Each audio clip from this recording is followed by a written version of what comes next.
राजस्थान के अलवर जिले में स्थित भांगगढ़ किला भारत के सबसे डरावने और रहस्यमयी स्थानों में से एक है।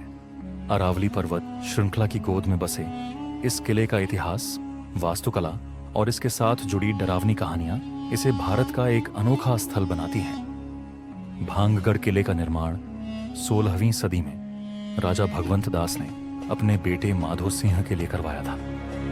यह किला अपनी भव्यता और वास्तुकला के लिए जाना जाता है। किले के चारों ओर फैले गांव के लोग आज भी इसके प्राचीन वैभव और उससे जुड़ी किंवदंतियों को सजीव रखते हैं। किले की दीवारों और खंडहरों से झांकती कहानियां इस बात की गवाही देती हैं कि यह स्थान कभी कितना समृद्ध और जीवंत रहा होगा। लेकिन समय के साथ इस जगह पर ऐसी घटनाएं होने लगीं जिन्होंने इसे डरावनी कहानियों का केंद्र बना दिया। भांगगढ़ किले से जुड़ी सबसे प्रसिद्ध कहानी सिंधु सेवड़ा नाम के एक तांत्रिक की है। यह तांत्रिक भांगगढ़ के पास ही रहता था और उसकी गहरी तांत्रिक विद्या के कारण लोग उससे डरते थे। कहते हैं कि उस तांत्रिक की नजर राजा माधो सिंह की बेटी रत्नावती पर थी। रत्नावती अपनी सुंदरता और बुद्धिमत्ता के लिए प्रसिद्ध थी। एक दिन रत्नावती के लिए इत्र खरीदने जब उसका सेवक बाजार गया तो तांत्रिक ने उस इत्र की बोतल पर जादू कर दिया।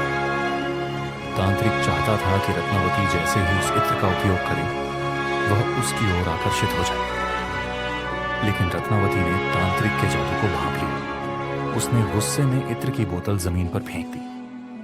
कहा जाता है कि उस इत्र की बोतल ने एक बड़े पत्थर में बदलकर तांत्रिक को कुचल दिया। मरने से पहले तांत्रिक ने भांगगढ़ पर श्राप दे दिया कि यह किला और इसका पूरा क्षेत्र उजाड़ और बर्बाद हो जाएगा। तांत्रिक के श्राप के बाद किले में अजीब घटनाएं होने लगीं। कुछ समय बाद भांगगढ़ पर दुश्मनों ने हमला कर दिया और किला पूरी तरह से नष्ट हो गया। राजा और उसकी प्रजा का सर्वनाश हो गया। कहा जाता है कि तब से इस जगह पर आत्माओं का वास हो गया।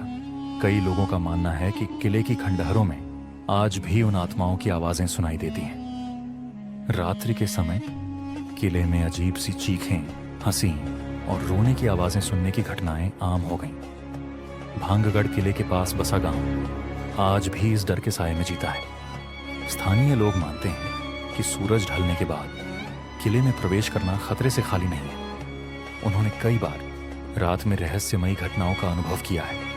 कुछ लोगों का कहना है कि उन्होंने किले के अंदर छायाओं को चलते देखा है और कुछ ने अजीब सी रोशनी का भी अनुभव किया है। हालांकि भूतिया कहानियों को लेकर वैज्ञानिक दृष्टिकोण अलग है। उनके अनुसार किले का डरावना माहौल, इसकी खंडहर अवस्था और लोगों की मानसिकता इसे डरावना बनाती है। इसके अलावा अरावली की पहाड़ियों में हवा के साथ चलने वाली आवाजें भी डर पैदा करती हैं। भारतीय पुरातत्व सर्वेक्षण ASI ने भी किले के बाहर एक चेतावनी बोर्ड लगाया है जिसमें लिखा है कि सूर्यास्त के बाद किले में प्रवेश वर्जित है। इस चेतावनी ने भूतिया कहानियों को और भी मजबूत किया है। 2018 में जयपुर से आए एक पर्यटक समूह ने किले में रात बिताने की कोशिश की। उन्होंने बताया कि रात होते ही अजीब घटनाएं होने लगी। किसी ने अचानक उनके कैंप के पास कदमों की आवाजें सुनी तो किसी ने दीवारों पर छायाएं देखी। सुबह होते होते वे सब वहां से भाग खड़े हुए। आज भांगगढ़ किला एक पर्यटन स्थल के रूप में जाना जाता है। दिन के समय यहां बड़ी संख्या में पर्यटक आते हैं जो इसके इतिहास और वास्तुकला का आनंद लेते हैं। लेकिन रात होते ही यह जगह वीरान हो जाती है।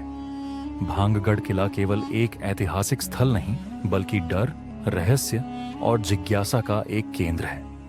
इस जगह का इतिहास और इससे जुड़ी कहानियां इसे भारतीय संस्कृति का एक अनोखा हिस्सा बनाती हैं। चाहे आप इन कहानियों